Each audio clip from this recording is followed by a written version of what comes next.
నమస్కారం Q6 news కి స్వాగతం. హెడ్లైన్ చూద్దాం. నేడు తెలంగాణ బడ్జెట్ పలు శాఖలకు అధిక కేటాయింపులు.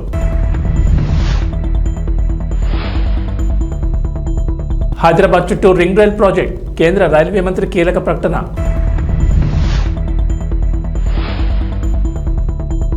ఏపీలో మందుబాబులకు శుభవార్త కీలక ప్రకటన చేసిన ప్రభుత్వం.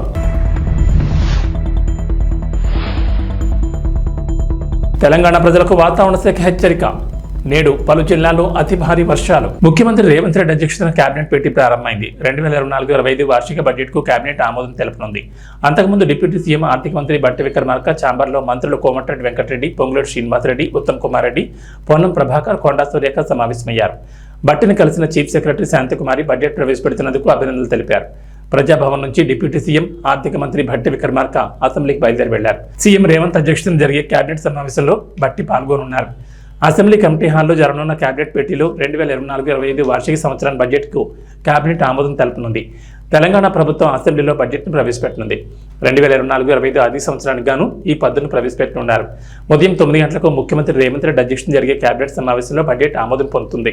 ఆ తర్వాత డిప్యూటీ సీఎం ఆర్థిక మంత్రి బట్టి విక్రమార్క మధ్యాహ్నం 12 గంటలకు శాసనసభలో పూర్తిస్థాయి పద్దును ప్రవేశపెడతారు. హైదరాబాద్ చుట్టూ రింగ్ రైల్ ప్రాజెక్టు నిర్మించేందుకు కసరత్తు జరుగుతున్న సంగతి తెలిసిందే. ప్రస్తుతం ఉన్న ఔటర్ రింగ్ రోడ్డుకు 40 కిలోమీటర్ల దూరం నుంచి రీజనల్ రింగ్ రోడ్ నిర్మిస్తుండగా దానికి సమాంతరంగా రింగ్ రైల్ ప్రాజెక్టు నిర్మించే ప్లాన్ చేస్తున్నారు. ఈ ప్రాజెక్టు నిర్మాణంపై కేంద్ర రైల్వే శాఖ మంత్రి అశ్విని వైష్ణవ్ కీలక ప్రకటన చేశారు. రింగ్ రైల్ ప్రాజెక్టు నిర్మాణంపై కసరత్తు చేస్తున్నామని చెప్పారు. త్వరలో ఈ ప్రాజెక్టుకు సంబంధించిన పూర్తి వివరాలు వెల్లడిస్తామన్నారు. మంగళవారం కేంద్ర బడ్జెట్ను ప్రవేశపెట్టగా రైల్వే బడ్జెట్లో కేటాయింపుల వివరాలను మంత్రి అశ్విని వైష్ణవ్ వెల్లడించారు. రైల్వే బడ్జెట్లో తెలంగాణకు మొత్తం 5,336 కోట్లు కేటాయించినట్లు తెలిపారు. ప్రస్తుతం తెలంగాణలో రాష్ట్రంలోని వివిధ ప్రాంతాల్లో 32,946 కోట్ల విలువైన ప్రాజెక్టుల పనులు కొనసాగుతున్నాయని వెల్లడించారు. రాష్ట్రంలో ఇప్పటి వరకు ట్రైన్ నెట్వర్క్ విద్యుదీకరణ 100% పూర్తయిందన్నారు. ఎన్డీఏ అధికారంలోకి వచ్చిన తర్వాత గత 10 ఏళ్లలో 437 కొత్త ఫ్లైఓవర్లు, అండర్ పాస్లు నిర్మించినట్లు చెప్పారు. అసెంబ్లీలో ముఖ్యమంత్రి నారా చంద్రబాబు నాయుడు కీలక ప్రకటన చేశారు. వైఎస్ఆర్సీపీ హయాంలో జరిగిన మద్యం కుంభకోణంపై శ్వేతపత్రం విడుదల చేశారు. కీలక అంశాలను ప్రస్తావించారు. మద్యం విధానం స్థానంలో కొత్త మద్యం బార్ల విధానాన్ని తీసుకొస్తామని, నిపుణుల కమిటీ లేదా కేబినెట్ సబ్ కమిటీతో మద్యం విధానంపై అధ్యయనం చేయిస్తామన్నారు. ఈ ఎక్సైజ్ పాలసీని అత్యుత్తమ ఆచరణలతో ఉండేలా దీన్ని రూపొందిస్తామని, మద్యం ధరలను సమీక్షించి పేదలకు అందుబాటు ధరలో నాణ్యమైన మద్యం లభించేలా చూస్తామని చెప్పుకొచ్చారు. రాష్ట్రంలో ఎక్సైజ్ శాఖను పునర్వ్యవస్థీకరిస్తామని, వారిపై ఒకే విభాగం పర్యవేక్షించుతామని సీఎం తెలిపారు. ఈ రాష్ట్రానికి ఎంత ద్రోహం చేశారో, ఎంత అన్యాయం జరిగిందో ప్రతి ఒక్కరికి అర్థమవుతుంది. ఈరోజు మనందరం కూడా రాష్ట్రంలో ఎన్డీఏ గెలిచింది. గెలిచిన తర్వాత అఖండ విజయం, ఒక హిస్టారికల్ విక్టరీ వచ్చింది.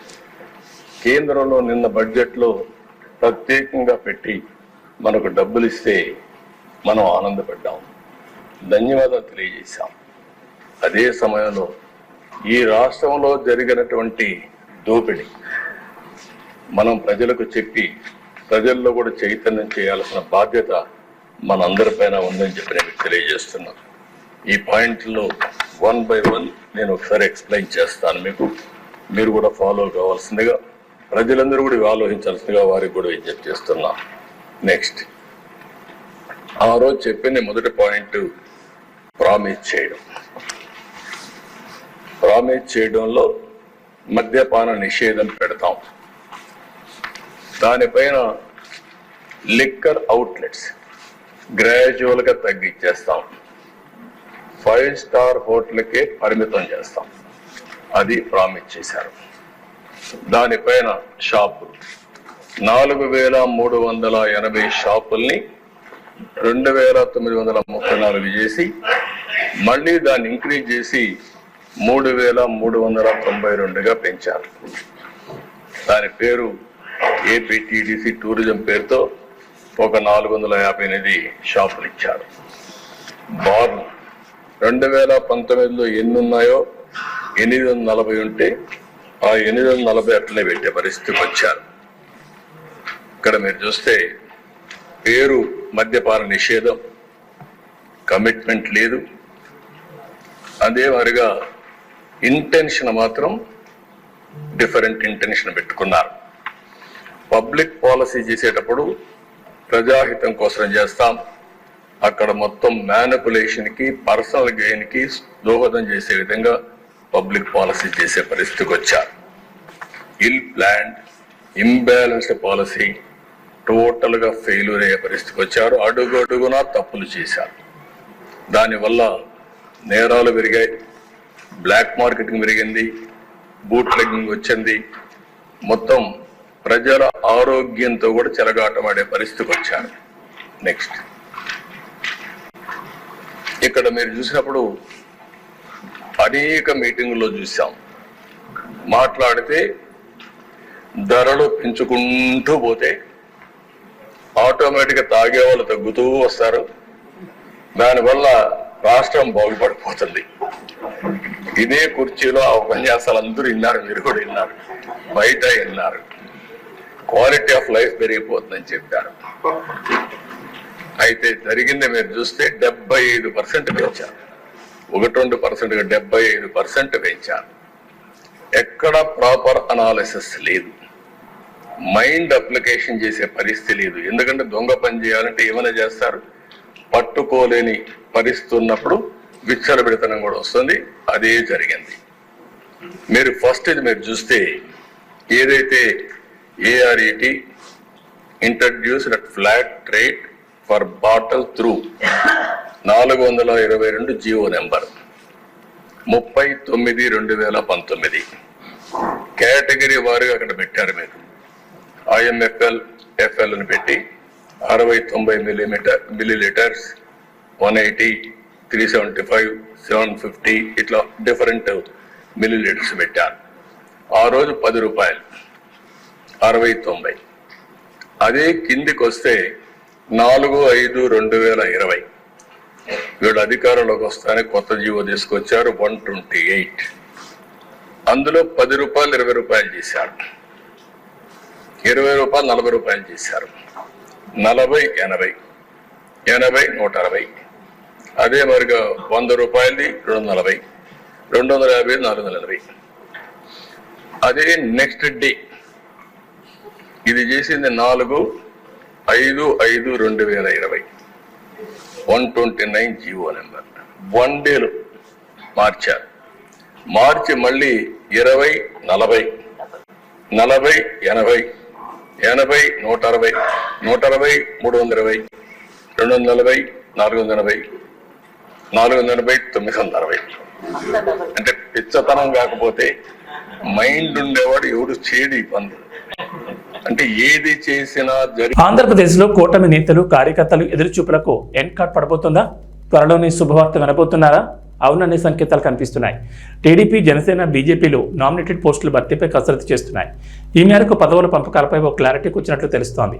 3 పార్టీలు నామినేటెడ్ పదవిని భర్తీ చేయడంపై ఓ ఒప్పందానికి వచ్చినట్లు సమాచారం. ఈ మేరకు 3 పార్టీలు త్వరలోనే ఈ పదవుల పంపకాలను చేపట్టే అవకాశం ఉంది అంటున్నారు. 3 పార్టీల మధ్య కుదిరిన డీల్ ప్రకారం టీడీపీ ఎమ్మెల్యేలున్న చోట 60% నామినేటెడ్ పోస్టులు ఆ పార్టీ నేతలు, కార్యకర్తలకే దక్కుతాయి. మిగిలిన వాటిలో 30% జనసేన శ్రేణులకు, మిగతా పదవులు బీజేపీకి ఇస్తారు. జనసేన ఎమ్మెల్యేలున్న చోట 60% పోస్టులు ఆ పార్టీ నేతలు, కార్యకర్తలకు ఇస్తారు. 30% పోస్టులు టీడీపీకి, 10% బీజేపీకి కేటాయిస్తారు. బీజేపీ ఎమ్మెల్యేలున్న చోట ఆ పార్టీకి 50% పదవులు, మిగిలిన 50% టీడీపీ, జనసేనలకు ఇచ్చేలా ఒప్పందం చేసుకున్నట్లు తెలుస్తోంది. అయితే అధికారికంగా ఎలాంటి ప్రకటన రాలేదు. మాజీ మంత్రి పెద్దిరెడ్డి రామచంద్రారెడ్డిని అనర్హుడిగా ప్రకటించాలంటూ హైకోర్టులో పిటిషన్ దాఖలైంది. బీసీవైపీ జాతీయ అధ్యక్షుడు బోడే రామచంద్ర యాదవ్ దాఖలు చేసిన ఎన్నికల పిటిషన్పై బుధవారం హైకోర్టు విచారణ జరిగింది. పెద్దిరెడ్డి ఎన్నికల అఫిడవిట్లో స్థిరాస్తుల వివరాలను పేర్కొనకుండా గోప్యంగా ఉంచినందుకు ఎమ్మెల్యేగా అనర్హుడిగా ప్రకటించాలని రామచంద్ర యాదవ్ కోరారు. పెద్దిరెడ్డి ఎన్నికల అఫిడవిట్లో తన భార్యకు సంబంధించిన 142 స్థిరాస్తులను పేర్కొనలేదనడంతో ఆ వాదనను ధృవీకరిస్తూ ఆ ఆస్తుల వివరాలతో అఫిడవిట్ వేయాలని పిటిషనర్కు కోర్టు సూచించింది.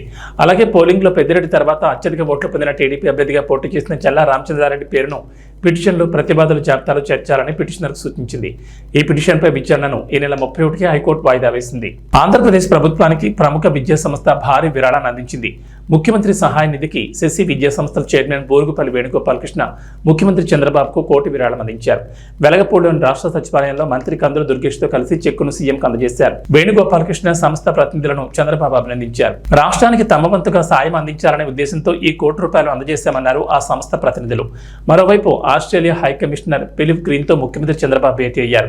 ఆంధ్రప్రదేశ్లో పెట్టుబడి పెట్టడానికి ఆస్ట్రేలియా పారిశ్రామికవేత్తలకు తమ ప్రభుత్వం ఆహ్వానం పలుకుతుందంటూ చంద్రబాబు ట్వీట్ చేశారు. శక్తివంతమైన రాష్ట్ర సంస్కృతి, విస్తారమైన సామర్థ్యం గురించి ఫిలిప్ గ్రీన్తో చర్చించానని, రాష్ట్రంలో అనుకూలమైన ప్రభుత్వం, పర్యావరణ వ్యవస్థ వేచి చూస్తున్నాయని అన్నారు. అలాగే ముఖ్యమంత్రి చంద్రబాబును సచివాలయంలో తానా సభ్యులు కలిశారు. ఆంధ్రప్రదేశ్ అసెంబ్లీ ఎన్నికల్లో ఘన విజయం సాధించడంపై శుభాకాంక్షలు తెలిపారు. పార్టీ విజయం కోసం కృషి చేసిన ఎన్ఆర్ఐలను చంద్రబాబు అభినందించారు. తెలంగాణ అసెంబ్లీ సమావేశాల్లో భాగంగా కేంద్ర బడ్జెట్లో తెలంగాణకు అన్యాయం జరిగిందన్న అంశంపై శాసనసభలో వాడి వేడి చర్చ జరిగింది. ఈ చర్చలో భాగంగా అన్ని పార్టీలు తమ తమ అభిప్రాయాలను వెల్లడించారు. ఈ క్రమంలో అధికార పక్షానికి ప్రతిపక్ష నేతలకు మధ్య మాటలెత్తు నడవగా చివరికి సీఎం రేవంత్ రెడ్డి ప్రవేశపెట్టిన తీర్మానానికి బీఆర్ఎస్ మద్దతు తెలిపింది. కాగా బీజేపీ ఎమ్మెల్యేలు వ్యతిరేకిస్తూ సభ నుంచి వాకౌట్ చేయడం గమనార్హం. కేంద్ర బడ్జెట్లో తెలంగాణకు అన్యాయంపై రాష్ట్ర ప్రభుత్వం పెట్టిన తీర్మానాన్ని తాము ఏకగ్రీవంగా ఆమోదిస్తామని హరీష్ రావు వెల్లడించారు. కేంద్ర బడ్జెట్లో తెలంగాణ రాష్ట్రానికి అన్యాయం జరిగిందనేది వాస్తవమని హరీష్ రావు తెలిపారు. ఈ అన్యాయంపై రాష్ట్ర ప్రభుత్వం ఢిల్లీకి అఖిలపక్షాన్ని తీసుకెళ్తామంటే వచ్చేందుకు తాము సిద్ధంగా ఉన్నామన్నారు. అంతేకాదు బడ్జెట్లో రాష్ట్రానికి మొండి చేయి చూపించినందుకు నిరసనగా సీఎం రేవంత్ రెడ్డి ఢిల్లీలో దీక్ష చేస్తామంటే తాము మద్దతిస్తామన్నారు. అయితే అందుకు సీఎం రేవంత్ రెడ్డి స్పందిస్తూ మాజీ సీఎం కేసీఆర్ దీక్షకు వస్తానంటే తాను తప్పకుండా ఢిల్లీలో దీక్ష చేస్తానని వివరించారు. సభానాయకుడు కూడా అయ్యల పేర్లు చెప్పుకొని మేనేజ్మెంట్ కోటాలను సభానాయకుడు మాట్లాడొచ్చా? ఇది సంస్కారమా? ప్లీజ్. మరి నేను ఒక సభ్యుడిని, నా హక్కులు కూడా మీరే కదా కాపాడాలా? వారు మాట్లాడినప్పుడు తప్పకుండా సమాధానం చెప్పాలా? అధ్యక్ష, నేను ఒకటే చెప్తా ఉన్నాను. అధ్యక్ష తమరిని కోరేది, ఈరోజు మేము స్పష్టంగా చెప్తున్నాం, గవర్నమెంట్ ఏదైతే చర్చ ప్రారంభించిందో ఆ చర్చను మేము స్వాగతిస్తున్నాము, 100% సమర్థిస్తున్నామనే మాట నేను చెప్తా ఉన్నా. అయితే ఒకటేమంటే భవిష్యత్తులోనైనా శ్రీధర్ బాబు గారు, ఈరోజు మీరు బిజినెస్లో రెజల్యూషన్ అని ఇచ్చారు, భవిష్యత్తులో పెట్టండి. సబ్జెక్ట్ మీద చర్చ ఉంటే ఆ చర్చకు స్టేట్మెంట్ ఇవ్వండి, so that members can come prepared. అది వదిలేస్తే, ఆ మీమాంస వదిలేస్తే, అధ్యక్ష ఇప్పుడే నేను చెప్పాను అధ్యక్ష, మేము సీరియస్ విషయం కాబట్టి రెజల్యూషన్ సరిగ్గా పెట్టమని చెప్తున్నా వెంకరెడ్డి గారు. అధ్యక్ష, ఈ రకంగా మంత్రులు డిస్టర్బ్ చేయడం మాటికి పద్ధతి కాదు. సీనియర్ మెంబర్లు ఇదేం పద్ధతి అధ్యక్ష? స్వాగతిస్తున్నామని చెప్తే మళ్ళీ ఈ రకంగా ఇబ్బంది పెట్టడం ఏంది? ఇంత ఓపిక లేదేమో అధ్యక్ష. వెంకటరెడ్డి గారు ప్లీజ్ కూర్చోండి. అధ్యక్ష ప్లీజ్, నేను ఇస్తాను, కూర్చోండి. అధ్యక్ష మేము క్లియర్ గా చెప్పేది, మేము అధ్యక్ష అధికార పక్షంలో ఉన్నా, ప్రతిపక్షంలో ఉన్నా, ఏ పక్షంలో ఉన్నా మేము తెలంగాణ ప్రజల పక్షం అధ్యక్ష. మేము ఈరోజు ఈ కాంగ్రెస్ ప్రభుత్వం ప్రవేశపెట్టిన ఈ చర్చను ఎందుకు సమర్థిస్తున్నాము, ఎందుకు స్వాగతిస్తున్నామంటే, తప్పకుండా రాష్ట్ర విశాల ప్రయోజనాల దృష్ట్యా, రాజకీయ ప్రయోజనాల కంటే కూడా రాష్ట్ర ప్రయోజనాలు ముఖ్యం కాబట్టి, తప్పకుండా రాష్ట్రంలోని ప్రజలకు న్యాయం జరగాలి కాబట్టి, నిన్న కేంద్ర బడ్జెట్లో అన్యాయం జరిగింది కాబట్టి తప్పకుండా ప్రభుత్వం ఈరోజు ఏదైతే చర్చను పెట్టిందో దాన్ని మేము సంపూర్ణంగా స్వాగతిస్తున్నామన్న మాట మళ్ళొకసారి చెప్తా ఉన్నా అధ్యక్ష. 8 నెలలు జరుగుతున్నా ఇంకా జాప్యం జరుగుతలేదు అని ఒక సమాధానం చెప్పారు. ఎప్పట్లోగా ఈ ప్రతిపాదనలు అమలు చేసి నియమిత రోజును ప్రకటించమవుతుందంటే ఇది పరిశీలనలో ఉంది అని గౌరవ మంత్రి గారు చెప్పారు. ఇది కాంగ్రెస్ పార్టీ మేనిఫెస్టో అధ్యక్ష. ఈ మేనిఫెస్టోలో page number 28 item number 14 TSRTC సిబ్బంది సంక్షేమం. ఆర్టీసీ కార్మికులను ప్రభుత్వ విలీన ప్రక్రియ పూర్తి చేసి 2 PRCల బకాయిలను వెంటనే చెల్లిస్తాం. వెంటనే అంటే 8 నెలలు సమయం సరిపోదా అధ్యక్ష? నంబర్ 1. నంబర్ 2, వచ్చే PRC పరిధిలోకి టీఎస్ఆర్టీసీ కార్మికులను చేరుస్తాం. నంబర్ 3, రాష్ట్ర ప్రభుత్వ ఉద్యోగులతో సమానంగా అన్ని వసతులు సదుపాయాలు కల్పిస్తాం. నంబర్ 4, ఆర్టీసీ బస్సులను ఆధునీకరించి విస్తరిస్తాం. అధునాతనమైన సౌకర్యాలతో కొత్త సర్వీసులను ప్రారంభిస్తాం. Number 6 and the last, RTC union పునరుద్ధరణకు అనుమతి ఇస్తాం. అదేవిధంగా అధ్యక్ష, ఎందుకంటే ఇవన్నీ అధ్యక్ష గతంలో ఇవాళ మేము మా ప్రభుత్వం ఉన్నప్పుడు ఆర్టీసీ కార్మికులకు, ప్రభుత్వ ఉద్యోగులకు 43% ఫిట్మెంట్ ఇస్తే ఆర్టీసీ కార్మికులకు 44% ఫిట్మెంట్ ఇచ్చాం. గత తెలుగుదేశం ప్రభుత్వంలో కార్మికులకు కేవలం బడ్జెట్లో 100 కోట్లు పెట్టారు. కాంగ్రెస్ ప్రభుత్వం 200 కోట్లు పెట్టింది. కానీ మా ప్రభుత్వం 1000 కోట్లు, 1500 కోట్లు, 1500 కోట్లు బడ్జెట్ లో పెట్టి ఆర్టీసీ సంస్థను మేము కాపాడాలి.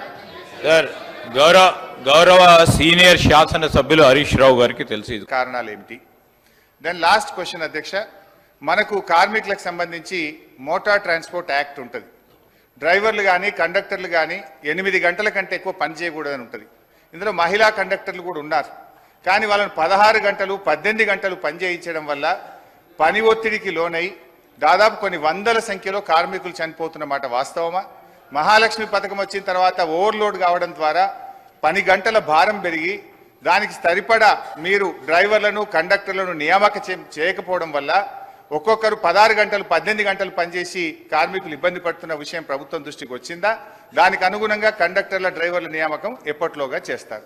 సో మళ్ళీ ఒకసారి ఫైనల్గా దయచేసి మేము ప్రభుత్వాన్ని రాజకీయాలకు పోకుండా వెంటనే ఆర్టీసీ ఉద్యోగులను ప్రభుత్వ ఉద్యోగులుగా గుర్తించే ప్రక్రియ ఏర్పాటు చేయాలని, దాని స్పెసిఫిక్ డేట్ ఇచ్చి ఈ రాష్ట్రంలో ఎంతో ఆశలతో ఎదురు చూస్తున్న ఆర్టీసీ ఉద్యోగులకు ఈ సభ ద్వారా తీపి కబురు అందించాలని మీ ద్వారా ముఖ్యమంత్రి గారిని, మంత్రి గారిని కోరుతున్నాను. పశ్చిమ గోదావరి జిల్లా భీమవరం మెంటివారి తోట 1-2 వార్డులో వరద బాధితులకు తెలుగు మహిళ నసీమా బేగం సౌజన్యంతో ముంపు గురైన నిరాశ్రయులకు సుమారు 300 మందికి భోజనాలు పంపిణీ చేశారు. ఇందులో భాగంగా మాట్లాడుతూ తోట సీతారామలక్ష్మి, స్థానిక ఎమ్మెల్యే పులపతి రామాన్యాల ఆదేశాల మేరకు మెంటే పార్థసారథి, మెంటే గోపి, గంటా త్రిమూర్తులు, ముద్దుల రాము, ఏసుపాదం ఇలాంటి కార్యక్రమాలు చేయాలని, దాతలకు సహాయ సహకారాలు అందించాలని బీజేపీ, టీడీపీ, జనసేన నాయకులు, కార్యకర్తలు, వీర మహిళలు పాల్గొన్నారు.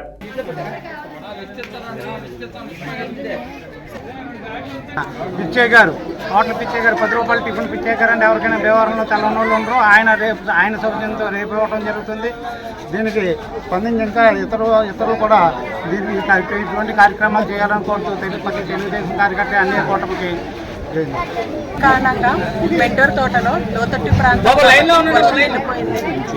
ఎమ్మెల్యే గారు రావడం చూడడం జరిగింది. అలాగే జనసేన పార్టీ, అలాగే తెలుగుదేశం పార్టీ నాయకులు రావడం జరిగింది. అక్కడ డిపోని సారు వెంటనే చూసి సమస్యని పరిష్కరించాలని చెప్పి మహిళలందరూ వచ్చి అక్కడ గోడ కట్టి ఇవ్వాలని చెప్పి అడిగారు. ఎమ్మెల్యే గారు సమస్య పరిష్కరిస్తానమ్మా అన్నారు. ఎందుకంటే అక్కడ వర్షం వచ్చినప్పుడల్లా నీళ్ళు నిండిపోయి పిల్లలు కూడా చనిపోవడం జరిగింది. అలాగే ఎమ్మెల్యే గారు కూడా మోటార్ పెట్టి తోయించడం జరిగింది. ఇలాంటి సమస్య మళ్ళీ రాకుండా ప్రభుత్వం మళ్ళీ సమస్య నాకు పరిష్కరించాలని చెప్పి అలాగే దాతలు ముందుకొచ్చి ఈ వార్డులో అన్నదానం కానీ అలాగే ఆర్థిక సహాయం కానీ చేయాలి. జై తెలుగు. మెంటేవర్ తోటలో ఎప్పుడు వర్షాకాలంలో నీరు రావటం చాలా ప్రాబ్లంగా ఉంటుంది ప్రజలకి. కానీ ఎమ్మెల్యే గారు కూటమి ప్రభుత్వం వచ్చిన తర్వాత ఎమ్మెల్యే గారు వచ్చి ప్రజల సమస్యలన్నీ తెలుసుకొని ఇలా ఉందమ్మా అని అన్నారు. అలా తెలుసుకొని వెళ్ళారు. అలాగే ఏంటంటే ఇప్పుడు దాతలందరూ ముందుకు వచ్చి ప్రతి ఒక్కరు కూడాను వారం రోజుల నుంచి ఏదో అన్న సాయం చేస్తున్నారు. ప్రతి ఒక్కరు కూడా తోసినంత మట్టుకు. కానీ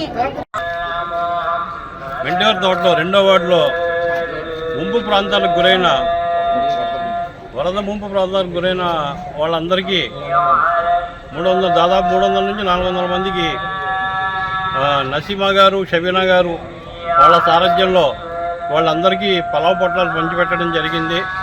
ఇలాంటి కార్యక్రమాలు తెలుగుదేశం పార్టీ తప్ప ఇంకే పార్టీ చేయలేదు. కరోనాలో సైతం తెలుగుదేశం మేము సైతం అని ప్రతి ఒక్కళ్ళు కూడా సైనికుల్లా ఎంతోమంది పనిచేశారు. అలాగే ఈ ముంచి ప్రాంతాల నుంచి ఇప్పటివరకు దగ్గర వారం రోజుల నుంచి ప్రతిరోజు ఏదో ఒక వార్డులో అన్నదానాలు చేస్తూనే ఉన్నారు. ఇలాంటి పార్టీ, ఆ పార్టీలో మేము కార్యకర్తలుగా ఉండడం మా అదృష్టంగా భావిస్తున్నాం. ఈ ప్రోగ్రాంకి మాకు సహకరించిన బాబులు గారికి కృతజ్ఞతలు. ఈ కార్యక్రమాలు ఇంకా దగ్గర ఇంకో 10 రోజుల దాకా జరుగుతాయండి. ముంపు ప్రాంతాలకు గురైన వాళ్ళు ప్రతి ఒక్కరికి ఎంతో కొంత మా తరఫున, తెలుగుదేశం పార్టీ తరఫున వాళ్ళకి సహాయశక్తులు, వాళ్ళకి సహకారాలు అందిస్తానికి మేమందరం కృషి చేస్తాం. అల్లు అర్జున్ బ్రదర్ శిరీష్ హీరోగా తెరకెక్కిన బడ్డీ చిత్రం ఈ నెల 26న ప్రేక్షకుల ముందుకు రాబోతోంది. టెడ్డీ బేర్ కాన్సెప్ట్ తో యాక్షన్ డ్రామాగా ఈ సినిమా తీశారు. గాయత్రి భరద్వాజ్ హీరోయిన్ గా నటించిన ఈ చిత్రాన్ని అల్లు శిరీష్ జోరుగా ప్రమోట్ చేస్తున్నారు. ఇందులో భాగంగా పలు యూట్యూబ్ ఛానల్స్ కి ఆయన వరుస ఇంటర్వ్యూలు ఇస్తున్నారు. అయితే తాజాగా ఇచ్చిన ఇంటర్వ్యూలో హీరో ప్రభాస్ ను తెగ పొగిడేశారు శిరీష్. అయితే ఈ కామెంట్స్ ఇండైరెక్ట్ గా అల్లు అర్జున్ కి సెటైర్ వేసినట్టుగా ఉన్నాయంటూ బన్నీ ఫ్యాన్స్ ఫైర్ అవుతున్నారు. మీరు కంటిన్యూగా ఎందుకు సినిమాలు చేయడం లేదు, అలానే సెపరేట్గా మీకు పిఆర్ టీం పెట్టుకోవచ్చు కదా అంటూ శిరీష్ని యాంకర్ అడిగారు. దీనికి ఆన్సర్ ఇస్తూ ప్రభాస్ గురించి ప్రస్తావించారు శిరీష్. కంటిన్యూగా సినిమాలు చేస్తూ ఉంటే ఆడియన్సే మనల్ని గుర్తుపెట్టుకుంటారు. మన గురించి మనం చెప్పుకోకర్లేదు, సినిమాలే చెప్తాయి. ఈ విషయం ప్రభాస్ నుంచి నేర్చుకోవాలి. ఆయన అసలు ఎక్కడా కనపడరు, కానీ ఆయన సినిమాలు మాత్రం కనీసం 10 నెలలకు ఒకటైనా వస్తుంది. సింప్లిసిటీకి అతను పెద్ద ఎగ్జాంపుల్. ఆయన చేసేవన్నీ పెద్ద సినిమాలు అన్నీ బాగుంటాయి, బయట ఎక్కడా కనపడరు, ఎలాంటి హడావిడి ఉండదు. ఆయన నుంచి ఇలాంటివి నేర్చుకోవాలి. అలానే ఆయన సినిమాలను కూడా ప్రభాస్ పెద్దగా ప్రమోట్ చేసుకోరు, చాలా మినిమల్గా ప్రమోషన్ చేస్తారు. అలానే తన సినిమాలు కాకుండా దేనికి పెద్దగా రియాక్ట్ అవ్వరు. అసలు ఆయనకి పిఆర్ కూడా లేదు. అలానే ఏ అవార్డ్ ఫంక్షన్స్కి, రియాలిటీ షోలకు కూడా ఆయన పెద్దగా రారు. కానీ తన సినిమాల ఈవెంట్స్కి మాత్రం వచ్చి చిన్నగా ప్రమోట్ చేస్తారు. అయినా సరే ఆయన సినిమాలు పెద్ద హిట్ అవుతాయంటూ అల్లు శిరీష్ అన్నారు. T20 ప్రపంచ కప్ 2024 టైటిల్ సాధించిన తర్వాత కెప్టెన్ రోహిత్ శర్మ T20 ఫార్మాట్కు గుడ్ బై చెప్పిన విషయం తెలిసిందే. దీంతో శ్రీలంకతో జరిగే T20 సిరీస్కు కొత్త కెప్టెన్ ఎంపిక అనివార్యమైంది. ఈ నేపథ్యంలో శ్రీలంకతో సిరీస్కి ఎంపికయ్యే కెప్టెన్ని T20 ప్రపంచ కప్ 2026 వరకు కొనసాగిస్తారనే అంచనాలతో కెప్టెన్ ఎంపిక ఉత్కంఠ రేపింది. అయితే T20 ప్రపంచ కప్ 2024కు రోహిత్ శర్మకు డిప్యూటీగా ఉన్న హార్దిక్ పాండ్యాని భారత T20 జట్టు తదుపరి కెప్టెన్ అని అంతా భావించారు. కానీ అనూహ్యంగా భారత సెలక్షన్ కమిటీ సూర్యకుమార్ యాదవ్ను కెప్టెన్గా ఎంపిక చేసింది. దీంతో హార్దిక్ పాండ్యాకు అన్యాయం జరిగిందనే ఆరోపణలు వచ్చాయి. దీనిపై చాలా మంది మాజీ క్రికెటర్లు తమ అభిప్రాయాన్ని వ్యక్తం చేశారు. ఈ జాబితాలో టీమిండియా మాజీ చీఫ్ సెలెక్టర్, మాజీ క్రికెటర్ కృష్ణమాచారి శ్రీకాంత్ చేరాడు. శ్రీలంకతో T20లకు కెప్టెన్గా హార్దిక్ పాండ్యాను తొలగించడంపై అతను ఆగ్రహం వ్యక్తం చేశాడు. ఇందుకు టీమిండియా యాజమాన్యం ఇచ్చిన వివరణ సరిగా లేదని అసంతృప్తిని వ్యక్తం చేశాడు. పాండ్యా ఫిట్నెస్ కారణంగా అతన్ని ఎంపిక చేయలేదని చీఫ్ సెలెక్టర్ అజిత్ అగర్కర్ ఇచ్చిన వివరణ సరిగా లేదని చెప్పుకొచ్చారు. ఇక వాతావరణ విషయానికి వస్తే తెలంగాణలో గత వారం రోజులుగా ఎడతెరిపి లేకుండా వర్షాలు కురుస్తున్నాయి. కొన్ని జిల్లాల్లో భారీ వర్షాలు, మరికొన్ని జిల్లాల్లో ముసురు వానలు పడుతున్నాయి. దీంతో రాష్ట్రంలోని వాగులు, వంకలు పొంగి పొర్లుతున్నాయి. జలాశయాలు నిండుకుండలా మారాయి. అయితే ఇప్పట్లో వర్షాలు రాష్ట్రాన్ని వీడేలా కనిపించడం లేదు. నేడు కూడా పలు జిల్లాల్లో భారీ నుంచి అతి భారీ వర్షాలు కురుస్తాయని హైదరాబాద్ వాతావరణ కేంద్రం అధికారులు వెల్లడించారు. మరో 2 రోజుల పాటు ఈ వర్షాలు ఇలాగే ఉంటాయన్నారు. ఉత్తర ఛత్తీస్గఢ్ వద్ద అల్పపీడనం ఏర్పడిందని అధికారులు వెల్లడించారు. అది ప్రస్తుతం తూర్పు మధ్యప్రదేశ్గా కొనసాగుతుందన్నారు. దీని ప్రభావంతో తెలంగాణలోని పలు జిల్లాల్లో అత్యంత భారీ వర్షాలు కురుస్తాయన్నారు. ముఖ్యంగా ఉత్తర తెలంగాణకు జిల్లాలకు వర్ష ప్రభావం ఎక్కువగా ఉంటుందని చెప్పారు. ఆసిఫాబాద్, పెద్దపల్లి, జగిత్యాల, మంచిర్యాల, భూపాలపల్లి జిల్లాలో అత్యంత భారీ వర్షాలు కురుస్తాయని వాతావరణ కేంద్రం వెల్లడించింది. ఈ మేరకు ఆయా జిల్లాలకు ఎల్లో అలర్ట్ జారీ చేశారు. నిర్మల్, నిజామాబాద్, కరీంనగర్, కామారెడ్డి, ములుగు, వరంగల్, హనుమకొండ, జనగాం జిల్లాలో ఓ మోస్తరు వర్షాలు కురిసే ఛాన్స్ ఉందని పేర్కొన్నారు. వర్షంతో పాటు ఉరుములు, మెరుపులు, కొన్ని చోట్ల పిడుగులు పడే ఛాన్స్ ఉన్నట్లు అధికారులు వెల్లడించారు. ప్రజలు అప్రమత్తంగా ఉండాలని, అవసరమైతేనే బయటకు రావాలని సూచిస్తున్నారు. ఏబీ బులెటిన్ విశేషాలు. నమస్కారం.